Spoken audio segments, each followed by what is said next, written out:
today's video, we're going to look at the different aspects you can define your rich life.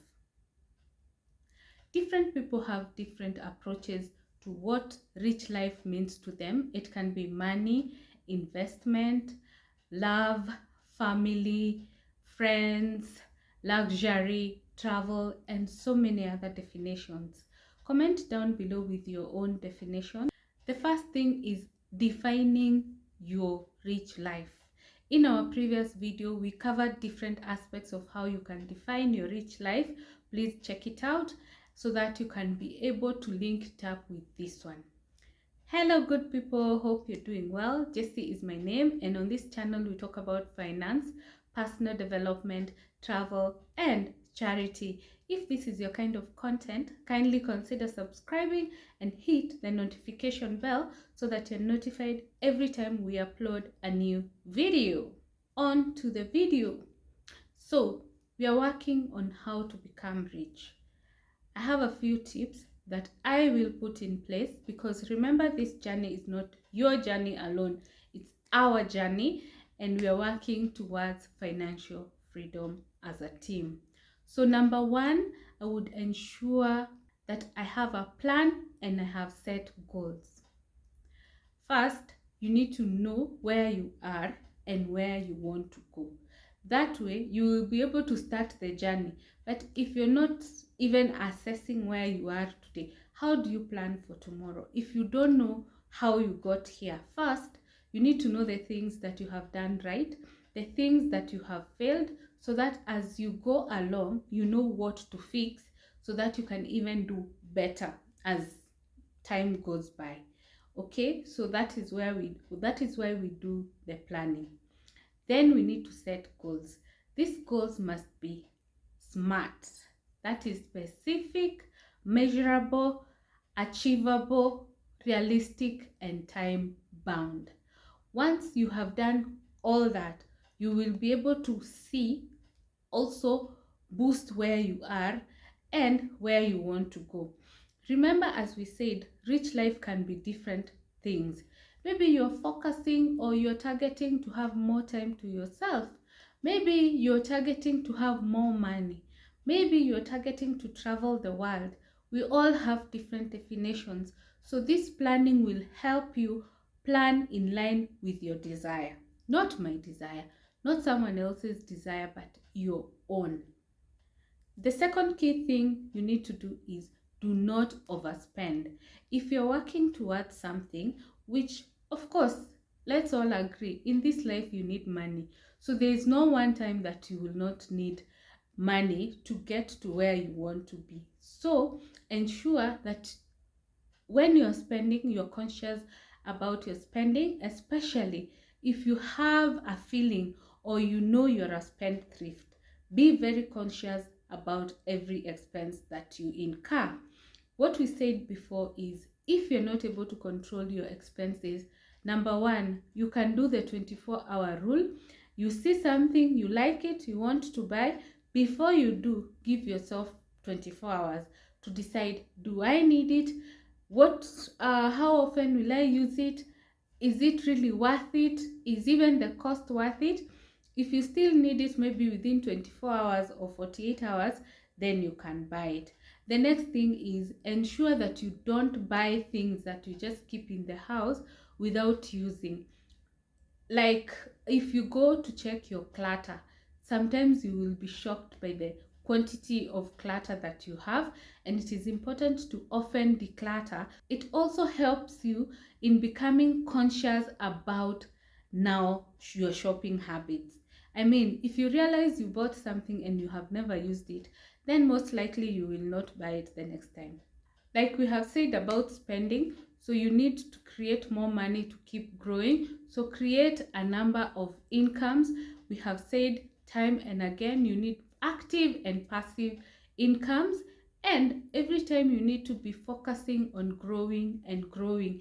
If you remain in one spot, you will never grow.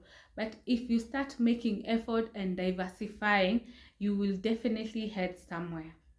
The next thing is read and educate yourself. Imagine if you're watching this video, it means you're very conscious about your financial freedom. So you need to walk the journey of learning, read, you can watch videos, you can watch documentaries, movies, anything that will improve on your financial education so that you're able to get to the next level. Imagine if you just thought your way, that is why you're where you are. But at least if you check through different experiences, you'll have a feel of, oh, you can do this thing, you can do the other, you can save here, maybe you can do this. Yeah, so it's very important to just check through, educate yourself on your financial freedom journey. The next thing is avoid toxic relationships. What do we mean by toxic relationships? You will find people who overindulge, who overspend, who they just spendthrifts, and they don't even mind about tomorrows. They can even borrow to spend. Some people may even get you into situations that are very uncomfortable financially. Maybe you go somewhere and it exceeds your budget. You're trying to keep up with your friends, to keep up with the trends. You end up wasting your money. Yeah, so it's very important to, I mean, they say, show us your friends so that we can know what kind of a person you are. Indeed, even in finances, it is very important. Indeed, even in finances, it's very important to keep those friends that are helping you grow financially. The next thing is, do not engage in negative self-talk. First thing, don't look down on yourself because you are not where you want to be, or you're not where your friends are. You feel like, oh, it's like I'm a failure in life. I have not done this, I have not done the other. It's not yet your time. In fact, the moment you realize your gaps is the best thing because you're going to do something about it. Comment down below one time that you're really thinking lowly of yourself, but you called yourself for a meeting and you fixed your thoughts when it comes to thinking about your personal growth. The next thing is ensure you're living a healthy lifestyle because number one, it saves you medical expenses. It saves you all the troubles of being maybe low, you're not able to do your things. It saves you headache on so many things. Remember, first thing is your health is your wealth. The next thing is be grateful and thankful for where you are so that even God can bless you. Imagine if you get one thing and because you have not gotten everything that you want, you're always complaining. At least be grateful as you continue with the prayers of praying for more. Imagine if God was listening to our 1,000,001 prayers and not answering any, what would you feel? So be grateful and thankful always for each and every. We said even small wins, let us celebrate them. Don't think that you're going to celebrate only the big things. Those small wins, they are the beginning of celebrating big wins. Imagine if you have a small goal, let me say it as a small goal, you achieve it. Are you not motivated to even see that even the bigger ones are coming and you can achieve them? Yeah, comment down below if you have already started celebrating your small wins. The next thing I would consider is buying my time. Imagine how many times you feel like your life is on a roller coaster because you don't even get to rest. So, if you get to a level that you can be able to buy your time, it really helps you to realize as much as you're not maybe rich money wise, you're rich with your time. How do you buy your time? Of course, if you have too much on your plate and you get to hire someone to do that, that means you free your time, and of course, to the extent you have created employment. So it's another amazing thing that you need to focus on. Let me tell you, if you ever feel rich because you have time to yourself, I think that would be one of the biggest achievements anyone would ever consider having. Comment down below if time matters to you. The next thing is spend time and money on people who matters or things that matter. Imagine investing in someone who is not even investing in themselves. I'll give you an example. What if you offer to pay someone something for someone, but that someone is not putting in effort to get that thing that you're paying for to improve themselves? Say you volunteer to pay school fees for someone and then they don't go to school or they don't actually study. I mean, why would you invest in them? So, if you see someone who has a potential, that is an investment. Remember, we have always said that sharing is caring. So, if you see an opportunity to help someone and you're in a position to help, please give back to the society, give back to your people. Don't be too self-centered. Don't always think about your close need. Think about even other people who might need your help. The things that you also buy, ensure they are things that are adding value to your life or adding value to the people around you. The next thing is thinking differently. Imagine when you were growing up, what is the policy? Let me actually say, like in our system, the policy is you're born, you go to school, you go to campus, you graduate, you get a job. Have you ever thought about those people who are not book smart? So they do not even need to go to school because I mean it is not adding value to them. So I think like if you go to like international schools, these people are well recognized. But if you go like to public schools, everyone is mixed in one basket. Even those who need special attention, because there are some, if you give them special attention, they can actually get better in books.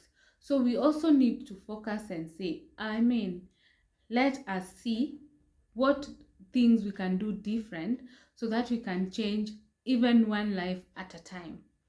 Imagine if you added value in someone's life. Imagine if you mentored someone and they actually scored better grades because you kept on boosting them. If there's someone behind you pushing you and telling you, you know what, you can do it. You know what, keep going. How amazing does that feel? How amazing does it feel to have a cheerleader? That is the whole essence. Even as an adult, you're looking for a mentor. It's not like it's a special thing. Like another thing is people always think you become you become an adult, you buy a house, you buy a car. I mean, if you listen to one of our previous videos, we said sometimes these things that we think that we are buying to be able to feel like we are growing, they're not always the things that um, please you. Perhaps maybe even you have not reached that point. Check 2 videos away. We discussed incidences of when you are ready to buy something. You can buy something and it ends up costing you more trauma. Imagine like right now you have a mortgage, you're paying like 200,000 and you lose your job without other assets. What will happen? Your house will be auctioned, or you decide to sell your house before it is auctioned. So imagine today you have a house, tomorrow you're homeless and you're maybe back to renting a smaller house. So sometimes it's also very important to know when to buy things and when to do things. On the last part of today's video, we're going to talk about defining your rich life. Sit down, take a paper. Of course, you must have watched our previous video if you're not very sure about the definition of rich life. And then now you okay, from our previous video, come and sit down and analyze what is your rich life like. Once you do that, the next thing is now define it. Break it down as to how long and how you want to achieve it. That way, we are now on the second episode of Rich Life Journey or Wealthy Life Journey. So thank you so much for watching this video. Remember, this is episode 2. So if you have not watched episode 1, check it out. It is the immediate last video. Yeah, so watch it so that you can be able to keep up with this series. So thank you so much for watching this video. If you're new, kindly subscribe. If you're returning, thank you so much for always coming back to watch our videos. We really value you. And in case you have not been following us, check out our previous videos. They are very helpful. I'm sure you will learn something from those videos. Yeah, see you on our next one. Bye.